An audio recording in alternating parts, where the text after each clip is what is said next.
DNR Administrative Order Number 2021-06 provides for the revised regulations governing the entry and disposition of imported wood products.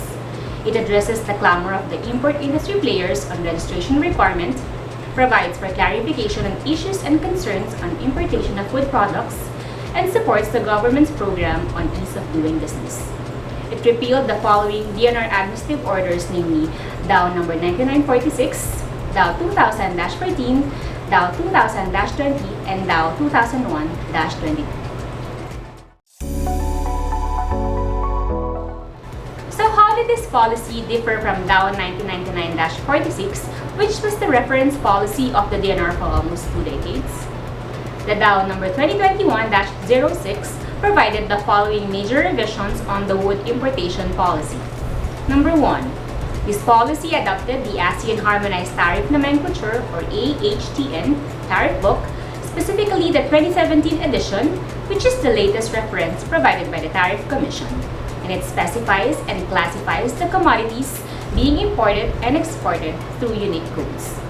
The AHTN is the latest version of the Harmonized Commodity Description and Coding System of the World Customs Organization, with the addition of 7th and 8th digits referred to as the ASEAN subheadings.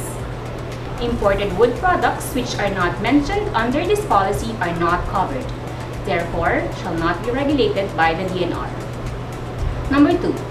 Under the old policy, agents, contractors, and dealers no longer need the following requirements to secure certificate of registration from the DNR.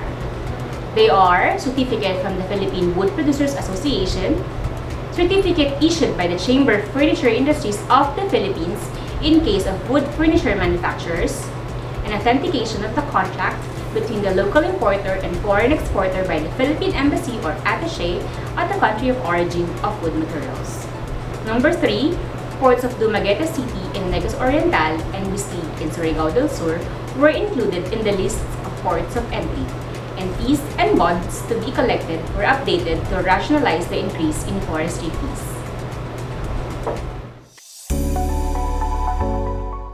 The general objective of DAO 2021-06 is to rationalize the requirements and procedures of the importation of wood products into the country. Specifically, it aims to, number 1, import wood materials as a stopgap measure to ensure a continuous supply of wood raw materials until such time that the local supply from tree plantations can adequately meet the local needs. 2. To augment local sources in order to utilize existing wood processing plant capacities. And 3. To enable wood-based industries, including the furniture and other downstream wood industries, to generate employment and income. Only imported wood products included in the following tariff classifications shall be regulated. What are these? Under Section 9, Chapter 44, heading numbers 44.01 to 44.13 are hereby specified for your reference. We have 44.01, fuel wood in logs, in billets, in twigs, in faggots, or in similar forms, wood in chips or particles, sawdust and wood waste and scrap, whether or not agglomerated in logs, briquettes, pellets, or similar forms. We have 44.02, wood charcoal, including shell or not charcoal, whether or not agglomerated. We have 44.03, wood in the rough, whether or not strip of bark or sapwood or roughly squared. 44.04, hoop wood, split poles, piles, pickets, and stakes of wood, pointed but not sawn lengthwise, wooden sticks, roughly trimmed but not turned, bent, or otherwise worked, suitable for the manufacture of walking sticks, umbrellas, tool handles, or the like, chipwood, and the like. We have 44.05, or wood wool or wood flour. 44.06, railway or tramway slippers or cross ties of wood.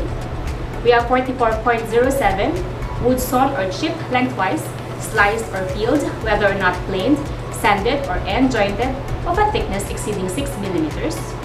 We have 44.08, sheets for veneering, including those obtained by slicing laminated wood, for plywood or for similar laminated wood and other wood, sawn lengthwise, sliced, or peeled, whether or not planed, sanded, spliced, or end jointed, of a thickness not exceeding 6 millimeters.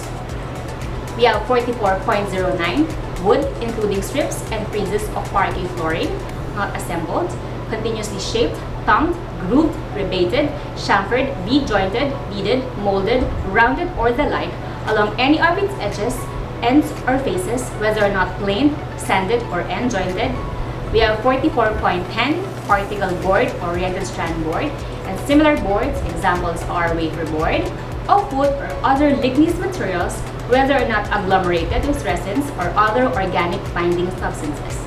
We have 44.11 fiberboard of wood or other ligneous materials, whether or not bonded with resins or other organic substances. Example is medium density fiberboard. We have 44.12 plywood, vineyard panels, and similar laminated wood, blockboard, lamin board, and batten board. And we have 44.13 densified wood in blocks, plates, strips, or profile shapes. We also have Section 10, Chapter 47 of the same book, which specifies the following heading numbers. We have 47.01 mechanical wood pulp, 47.02 chemical wood pulp dissolving grades, 47.03 chemical wood pulp, soda or sulfate other than dissolving grades, 47.04 chemical wood pulp, sulfite other than dissolving grades, and 47.05 wood pulp obtained by a combination of mechanical and chemical pulping processes. Who may import wood materials?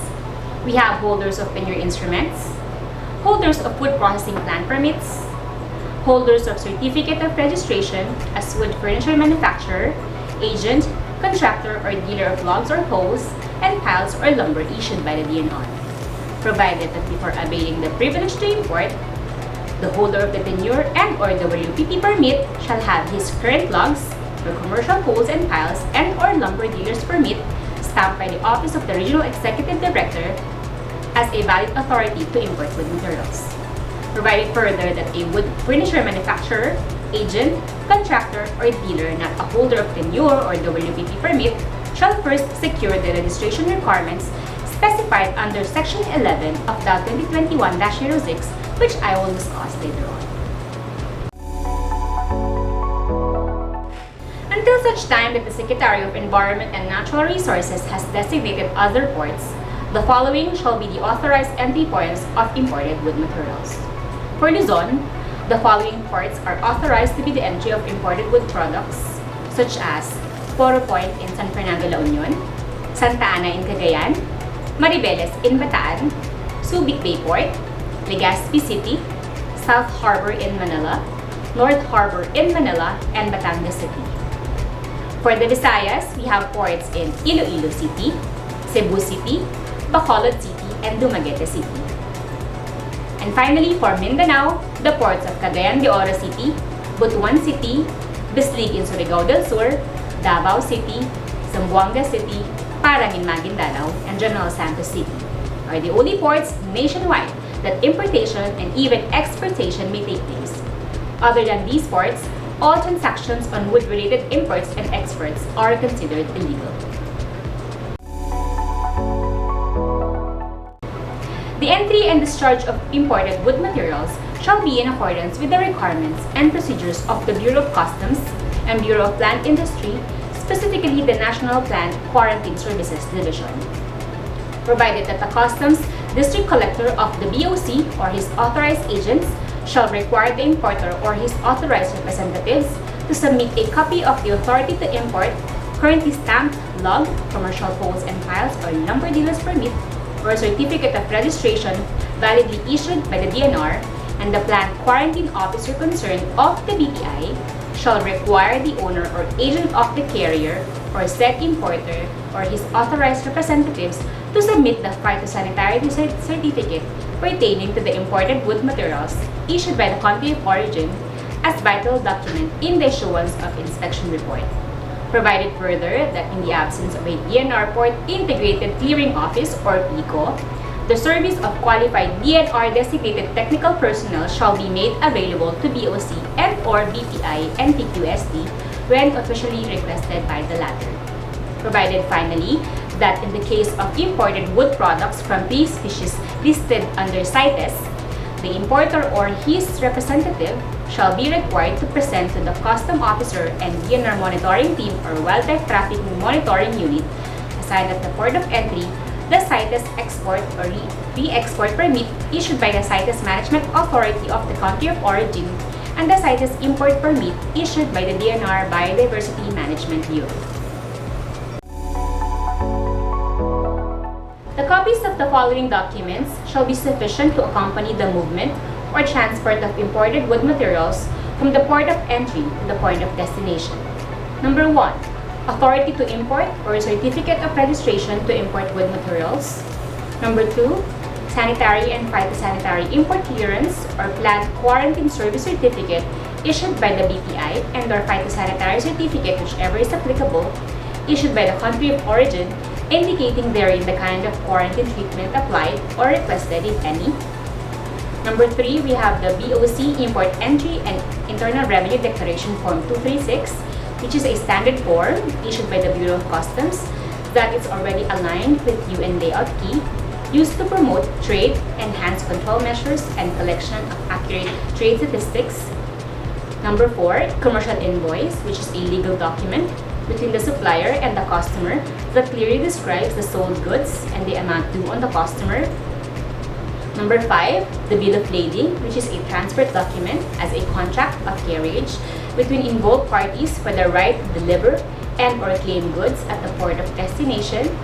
We have 6, Packing List, itemized list of goods providing quantity, description, and weight of the freight package. And number 7, CITES import permit if applicable. This policy also prescribes schedule of report submission consistent with the Department Memorandum Order 2021-04 or adopting the revised form and submission schedule of the Wood Importation and Disposition Report, which was signed on June 21, 2021. To improve the monitoring and analysis of wood importation statistics, the following schedule is hereby adopted. The Centro Office to submit monthly report to PENRO on or before the 7th of the ensuing month. The PENRO Office to submit monthly report to Regional Office on or before the 10th day of the ensuing month. And the Regional Office to submit quarterly report to the FMB with monthly breakdown on or before the end of the month after the reference quarter. The regional offices shall prepare the quarterly report with monthly breakdown using the prescribed electronic spreadsheet format. The electronic copy shall be submitted by the regional offices through their respective official email addresses to the Office of the Undersecretary for Field Operations, copy furnished the Forest Management Bureau. Whenever a deadline falls on a weekend or on a public holiday, report submission shall be due immediately following the next working day. The quarterly report on importation shall be properly analyzed and consolidated by the regional office prior its submission to the FMB. So how will the storage, processing, and disposition of imported wood products will be when it arrives in the port or stored in warehouses going to the point of destination? If the transport of imported wood products from the storage area or mill site to any point of consignments or sales will be within a given defined areas allowed under existing regulations or within the region, it shall be accompanied with pertinent sales invoice and or delivery receipts only. If the transport of imported wood materials will be outside the defined area or region, it should be accompanied with sales invoice and or delivery receipts, photocopies of the phytosanitary certificate and corresponding inspection report of the quarantine officer concerned, bill of lading, and the summary of packing list duly authenticated by the SENO or implementing PENRO concerned, or the regional executive director in the case of DNR NCR and or his authorized representative. In order that an application may be considered as duly filed, the following basic documents shall accompany the application of an agent, contractor, or a dealer for a certificate of registration to import wood materials. We have authenticated copy of registration as cooperative, single proprietorship, partnership from the Cooperative Development Authority, Department of Trade and Industry, and or Securities and Exchange Commission. We have electronic copy of purchase order between the foreign supplier and the agent, contractor, or dealer for the procurement, sale, or supply of wood materials to be imported, and the list of species of food and its scientific names for imported products belonging to HTM code number 44.03 or wood in the rough, whether or not strip of bark or sapwood, or roughly squared, and 44.07 where the wood sawn or chipped lengthwise, sliced or peeled, whether or not plain, sanded, or end jointed of a thickness exceeding 6 millimeters. Now, if I have all the requirements and I am ready to file the application to secure a certificate of registration to import, how will I proceed? The client will prepare and submit application form with supporting documents to SENRO. The SENRO will evaluate application and supporting documents and endorse it to PENRO, where the processing time is approximately 5 days.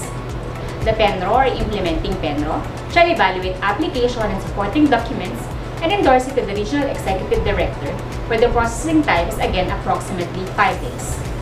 In case the importer is from Metro Manila or will file in Metro Manila, the DNR National Capital Region Office will evaluate and endorse it directly to the Regional Executive Director for approval. It will take more or less 5 days to process the import registration application. The RED will review and assess the application based on the recommendation of SENRO Implementing PENRO and DNR NCR as applicable and approve or disapprove the application as he or she sees fit. The review and approval process of import permit takes a maximum turnaround time of 10 days, including its official release from the DNR field office. For every application for a new or renewal of a certificate of registration issued in consonance herewith, the following shall be collected. The application and/or registration is 3,000. Previously, the application fee and reg fee are paid separately, amounting to 600 and 400 respectively. Now, to rationalize the increase of forestry fees, the application and registration fee is now combined and the fee is increased to 3,000. The cash bond, which is 12,000, in case of surety bond, 50% of the bond deposit shall be in cash and the balance in the form of surety bond, provided that the face value of the surety bond shall be increased by 25%. The certificate of registration shall be valid for a period not exceeding 1 year, subject to renewal for a similar period upon application and proper compliance with existing DNR rules and regulations. The certificate of registration shall be approved or disapproved by the Regional Executive Director. I hope you have enjoyed and learned something new today.